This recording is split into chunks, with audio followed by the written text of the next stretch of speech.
आज हमने बात करने वाला है नया topic in reproductive disorder. In reproductive disorder uterine bleeding के बारे में हम देखा, अम्यूनोरिया देखा और प्री मेनिस्ट्रुअल सिंड्रोम देखा है। So the different types of menstrual abnormalities are already we are studied. So today we have discussed regarding the endometriosis. Endometriosis important topic है. Endometriosis.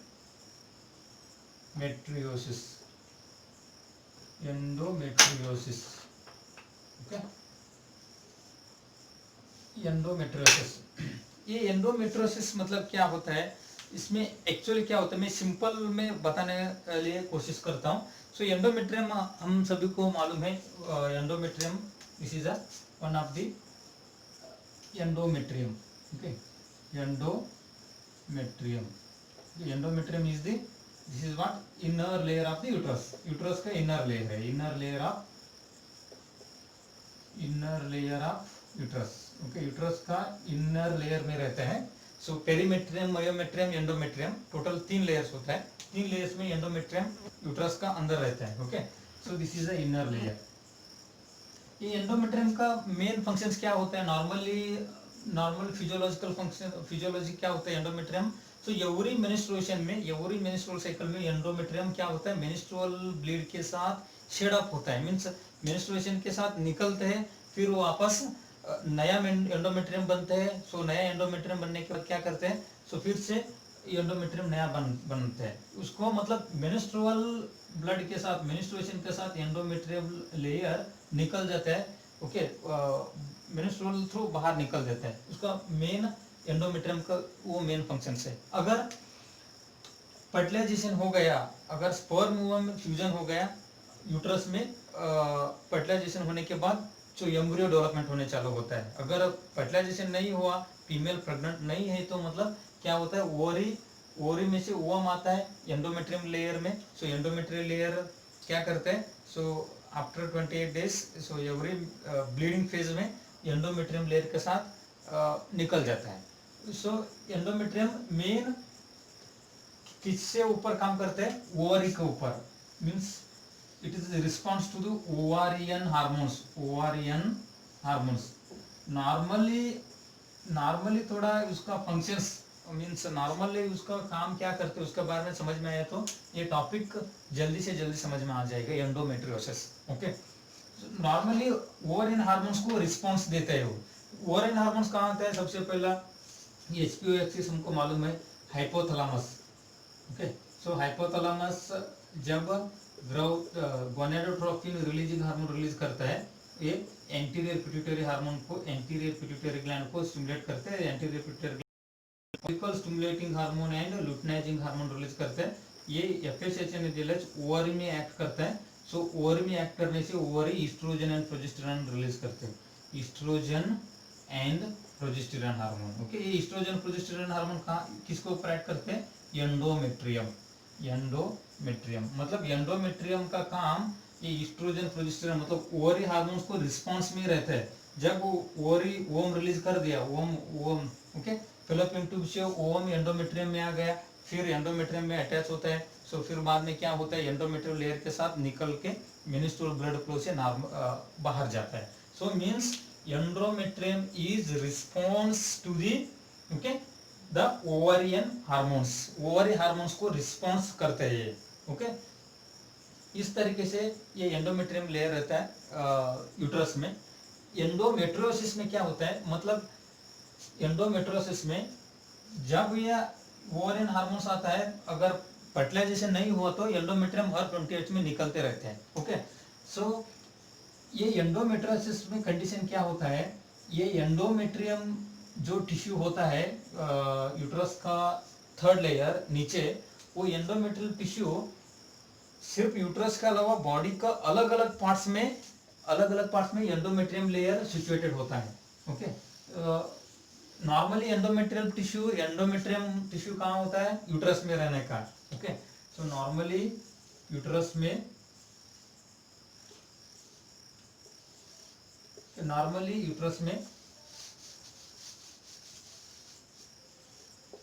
ये ओवरी है, फिंगर लाइक प्रोजेक्शंस होता है, ये फेलोपियन ट्यूब है। Okay, ये fallopian tube है, ठीक है। सो इसमें क्या होता है नॉर्मली, ये एंडोमेट्रियम यूट्रस का लाइनिंग है, इनर मोस्ट लेयर रहता है। Okay, so this is the endometrium layer. जैसे ओवरी से ओवम रिलीज हो गया, ओवम को रिस्पॉन्स करता है एंडोमेट्रियल लेयर, ठीक है। एंडोमेट्रियल लेयर उसको रिस्पॉन्स देता है। ओके, ये एंडोमेट्रियल लेयर समटाइम्स क्या करता है, this endometrial layer instead of uterus के अलावा, okay, the endometrial layer is situated in the fallopian tube. कभी कभी फेलोपियन ट्यूब में अटैच होता है एंडोमेट्रियल लेयर, फेलोपियन ट्यूब में आ सकता है, नहीं तो कभी कभी ये ओवर, मतलब इधर से फेलोपियन ट्यूब से इधर ओवर तक आके फिर पेल्विक कैविटी में चले जाते, पेल्विक कैविटी में। ओके, मतलब ये एंडोमेट्रियल टिश्यू जो होता है यूट्रस के अलावा, ओरिजिनल साइड कहाँ है, यूट्रस में रहने का। सो यूट्रस का अलावा अदर ऑर्गन्स में एंडोमेट्रियल लेयर चले जाता है, मतलब अदर ऑर्गन्स में एंडोमेट्रियल लेयर ग्रोथ होने चालू होता है। फॉर एग्जांपल फेलोपियन ट्यूब में हो सकता है, पेल्विक ऑर्गन में हो सकता है, पेल्विक कैविटी में हो सकता है। ओके, इसके अलावा भी और काम होता है, इंटेस्टाइन में भी होता है, स्मॉल एंड लार्ज इंटेस्टाइन में भी एंडोमेट्रियल लेयर क्या होता है, चले जाता है, ट्रांसफर होता है, लिम्फेटिक सिस्टम से, ब्लड सर्कुलेशन से एंडोमेट्रियल लेयर चले जाता है।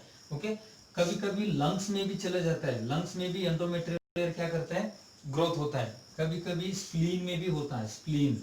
Okay, intestine, lungs, spleen, peritoneum, okay, peritoneum, fallopian tube and pelvic organs में कोई भी पेल्विक ऑर्गन्स, मतलब उधर ब्लैडर होता है, ओवरी होता है, फेलोपियन ट्यूब होता है। ओके, पेल्विक ऑर्गन्स में कोई भी जगह वैसा कोई यूट्राइन पोच होता है।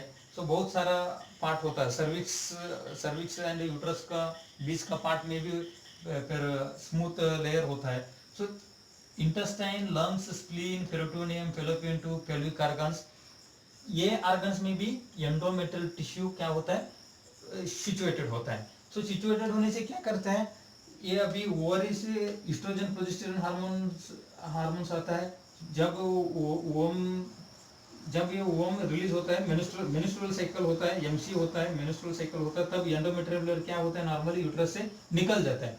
सो इधर भी क्या होता है, जहां एंडोमेट्रियल लेयर होता है, फेलोपियन ट्यूब में, इंटेस्टाइन में, लंग्स में, स्प्लीन में, उधर का भी वो टिश्यू क्या करना चालू करते हैं, निकलने का। एवरी 28 डेज में मेनिस्ट्रुअल साइकिल के टाइम इधर से भी ब्लड निकलना चालू होता है। ओके, पेल्विक ऑर्गन से भी ब्लड निकलने चालू होता है, इंटेस्टाइन से भी ब्लड आना क्या, क्योंकि एंडोमेट्रियल टिश्यू का मेन काम क्या है, मेनिस्ट्रुएशन का टाइम, ओके, ब्लीडिंग का टाइम, मतलब ओवरियन हार्मोन्स को रिस्पॉन्स को क्या करते हैं, निकल देता है। सो मेनिस्ट्रुअल थ्रू बाहर जाता है। ओके, ये भी ब्लीड करने चालू होता है। अलग अलग ऑर्गन्स में जो एंडोमेट्रियल टिश्यू है वो भी एवरी 28 डेज में ब्लीड करने चालू करते हैं। सो ब्लीड करने से क्या होता है, ये ब्लीड क्या होता है, क्लॉट फॉर्मेशन होता है। क्लॉट वही ब्लीड हर महीने में ब्लड ब्लीड होके एंडोमेट्रियल लेयर निकाल के, मतलब हर महीने में एंडोमेट्रियल लेयर यूट्रस से निकालते हैं, उसका खामी यही है। सो एंडोमेट्रियल लेयर जहां जहां है वहां वो निकलने के ही चालू होता है। सो इधर अदर ऑर्गन्स में सिस्ट फॉर्मेशन होता है, वो सिस्ट को हमने चॉकलेट सिस्ट बोलते हैं। वो सिस्ट को क्या बोलते हैं हमने, चॉकलेट सिस्ट। चॉकलेट क्यों बोलते हैं, मतलब ब्लड का क्लॉट कंटिन्यूस उधर रहता है, एवरी 28 डेज में एंडोमेट्रियल लेयर निकलते हैं, फिर ब्लड स्पिल करते हैं, फिर बाद में क्लॉट होता है। सो क्लॉट होते चॉकलेट जैसा एक सिस्ट फॉर्मेशन होता है, मास फॉर्मेशन होने चालू होता है अदर ऑर्गन्स में। क्योंकि मास फॉर्मेशन होता है, वो क्लिनिकल सिम्टम्स कुछ दिखता नहीं है सबसे पहला, up to 30 to 40 years of age of women, ये वुमेन्स में ही होता है। ओके, मेल्स में नहीं होता, यूट्रस वुमेन्स में होता है। सो एंडोमेट्रियल वुमेन्स में। सो 30 to 40 ईयर के बाद क्या होता है, एक मास जैसा पाल्पेबल फील होता है, चॉकलेट कलर सिस्ट दिखने चालू होता है, इसको हमने एंडोमेट्रियोसिस बोलते हैं। ओके, ये कंडीशन को हमने क्या बोलते हैं, एंडोमेट्रियोसिस। क्योंकि एंडोमेट्रियोसिस में मतलब क्या होता है, एंडोमेट्रियोसिस में नॉर्मली एंडोमेट्रियल टिश्यू जहां यूट्रस में होता है, वही एंडोमेट्रियल टिश्यू यूट्रस का अलावा बॉडी का अदर पार्ट्स में भी चला जाता है। क्योंकि अदर पार्ट्स में चले जाने से क्या होता है, ये एंडोमेट्रियल टिश्यू ओवरियन हार्मोन्स को रिस्पॉन्स करके एवरी 28 डेज में ब्लीड करते हैं, मतलब निकल जाता है, शेड आउट होता है।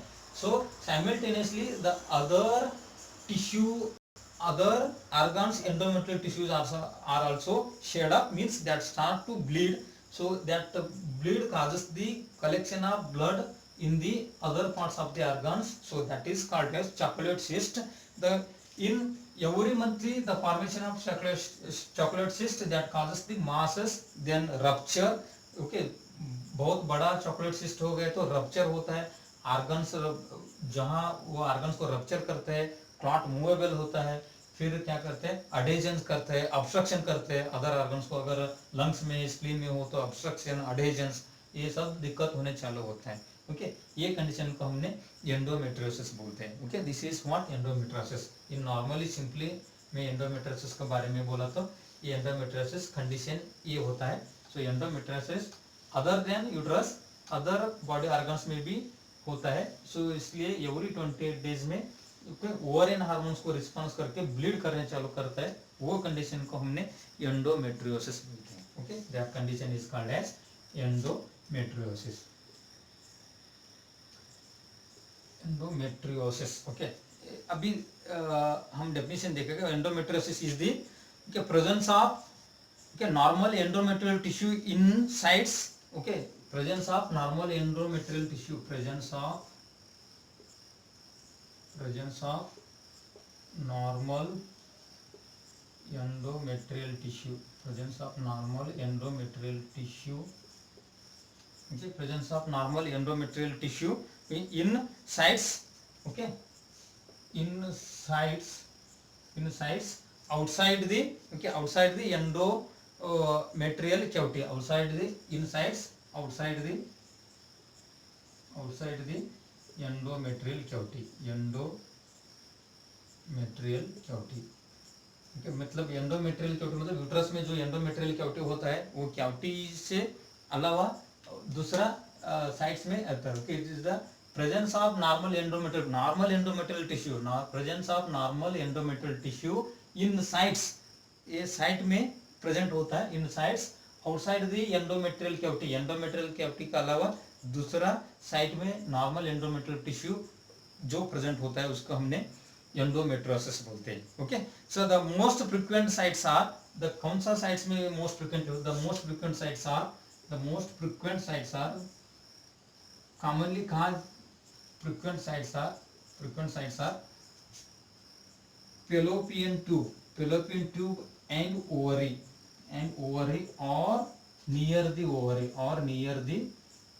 ovary. मोस्ट कॉमनली कौन सा ऑर्गन्स में होता है, फेलोपियन ट्यूब में होता है एंडोमेट्रियोसिस, क्योंकि यूट्रस से एंडोमेट्रियम लेयर फेलोपियन ट्यूब में क्या होता है, स्प्रेड होता है. कभी कभी मेंस्ट्रुअल ब्लड उल्टा होता है. सो मेंस्ट्रुअल फ्लो नीचे आने से अलावा, वेजाइना थ्रू आउटसाइड आने से अलावा उल्टा ऊपर चला जाता है. ऊपर चले गए तो फेलोपियन ट्यूब में भी चला जाता है. फेलोपियन ट्यूब में चले गए तो मेंस्ट्रुअल ब्लड में क्या होता है, एंडोमेट्रियल लेयर होता है, उधर चिपक जाता है फेलोपियन ट्यूब में, फिर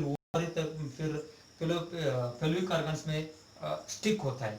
so most common organs, the most frequent sites in the normal endometrial tissue present in the organs are fallopian tube and ovary or just near the ovary. Okay, इसके अलावा as well as uterovesical peritoneum and uterosacral ligaments.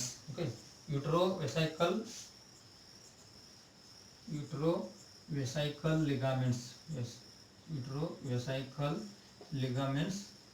Okay, uterovesical ligaments में भी होता है, and uterovesical and uterosacral ligaments. Uterosacral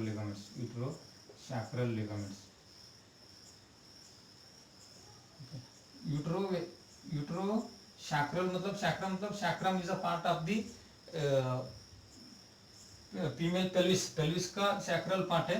यूट्रल मतलब uterus और uterosacral मतलब uterine cervix and sacrum. Cervix and sacrum के बीच में जो पार्ट होता है वो पार्ट में भी चला जाता है. यूट्रोवेसिकल लिगामेंट्स मतलब यूट्रस एंड यूरिनरी ब्लैडर का जो बीच में यूट्रोवेसिकल पोच करके आता है, यूट्रोवेसिकल पोच में भी ये टिश्यू प्रेजेंट हो सकते हैं. The frequent sites of normally the endometrial tissue present these sites are fallopian tube, either ovary or just near the ovary, and uterovesical ligaments means this is the part between the uterus and the bladder. So and uterosacral ligaments between the uterus, cervix and the sacrum of the pelvic cavity. Okay, ये cavity में most commonly ये endometriosis layer उधर present होता है. Okay, this is the definition of endometriosis. Endometriosis क्या होता है? It is a presence of normal endometrial tissue in the sites which is outside from the endometrial cavity. Okay, which is outside from the endometrial cavity. The most frequent sites are ovary, fallopian tube, and uterovesical ligaments and uterosacral ligaments. Uterovesical ligaments and uterosacral ligaments. Okay. However, endometrial tissue can also found in, इसके अलावा भी, however, the endometrial tissue can also found in the intestine. intestine में भी दिख सकते हैं. Okay, lungs में भी हो सकते हैं. Intestine, lungs, peritoneum. Okay, intestine, lungs, peritoneum, spleen. Okay, spleen इस तरीके से. However, the endometrial tissue is also present in the other than the fallopian tube, ovary, uterosacral ligaments and uterovesical ligaments. These are also present in the intestine, lungs, peritoneum and spleen. Spleen में भी, lungs में भी होने का chances होता है. Okay, ये क्या करता है? This tissue is the tissue with the endometrial tissue which is present in the intestine, lungs, peritoneum, spleen. This tissue is okay response to the ovarian hormones. Ovarian hormones को response करने चालू करते हैं. These tissues are the tissues inside these organs are response to the ovarian organs. Then that causes the bleed or that causes the rupture in every menstrual cycle. Then that is called as mini menstrual cycle. उसको हमने क्या बोलते हैं? Mini menstrual cycle. That forms the mini menstrual cycle. Mini menstrual cycle. That forms the mini menstrual cycle. Mini menstrual cycle क्या होता है? What is mini menstrual cycle? Menstrual cycle क्या होता है? Menstrual cycle means in every 28 days the endometrium is shed out from the uterus through the outside of the body through the vagina. Okay, ये menstrual cycle होता है. Mini menstrual मतलब ये uterus के अलावा जो एंडोमेट्रियल लेयर जहाँ जहाँ दूसरा ऑर्गन्स में होता है वो ऑर्गन से ब्लड निकलता है उसको हमने मिनी मेंस्ट्रुअल साइकिल करते हैं. Okay, the endometrial tissue which is present in the intestine, lungs, peritoneum, spleen. Okay, this endometrial tissue is response to the ovarian hormones, then that causes the mini menstrual cycle. Okay, हर महीने में क्या करते हैं? Mini menstrual cycle करने में चालू करते हैं. Okay, so this is regarding the endometriosis. Endometriosis का इस तरीके से कंडीशन होता है. Okay, clear definition and it's definition and it's introductory part. Okay, endometriosis. So endometriosis में क्या होता है? एंडोमेट्रियोसिस सिंपल है. The endometrial tissue which is normally present inside the uterine cavity is also spread to the other organs parts, also spread to the other parts of the organs like fallopian tube, ovary, as well as uterosacral ligaments and uterovesical ligaments. So other than these parts, the endometrial tissue is also present in the lungs, spleen, lungs spleen में भी होने का chances होता है. सो इसकी वजह से क्या होता है? This endometrial tissues response to the ovarian hormones, so that causes the mini menstrual cycle in the bodies. Body में मिनी मेंस्ट्रुअल साइकिल करना स्टार्ट करते हैं. ओके, इसका एटियोलॉजिकल फैक्टर्स एंड पैथोफिजियोलॉजी हमने नेक्स्ट क्लास में स्टडी करने वाला है. सो ये endometriosis it's a very important topic for your examination purposes, so that's why you should understand the mechanism and pathophysiology of endometriosis. Okay, क्या क्या कारण होगा endometriosis का? endometriosis के लिए बहुत रीजन कारण होगा. ओके, सो सबसे पहला रीजन देखा तो अननोन रीजन है, अननोन कॉज है. इसका खास अभी तक कुछ पता भी नहीं है. सेकेंड थिंग क्या है? Several theories are explain regarding the causes of endometriosis. Endometriosis के बारे में बहुत सारा थ्योरी एक्सप्लेन किया है. सो उसके अलावा भी जेनेटिकली भी हो सकता है. जेनेटिकली मतलब जेनेटिकली जो मदर को पहला से है वो बेबी जब बाय बर्थ भी और वो बेबी को होने का भी चांसेस होता है. वो जेनेटिकली भी हो सकते हैं एंड कॉन्जेनाइटल भी बोल सकते हैं। कॉन्जेनाइटल मतलब by birth, because during the delivery this endometrial tissue of the mother is during delivery क्या होता है, कंजेनिटली एंडोमेट्रियल टिश्यू शिफ्ट होता है अदर ऑर्गन्स में। सो इस तरीके से भी एंडोमेट्रियोसिस होने के चांसेस। इसके एटियोलॉजिकल फैक्टर हम डिटेल में नेक्स्ट क्लास में स्टडी करेगा। Thank you very much.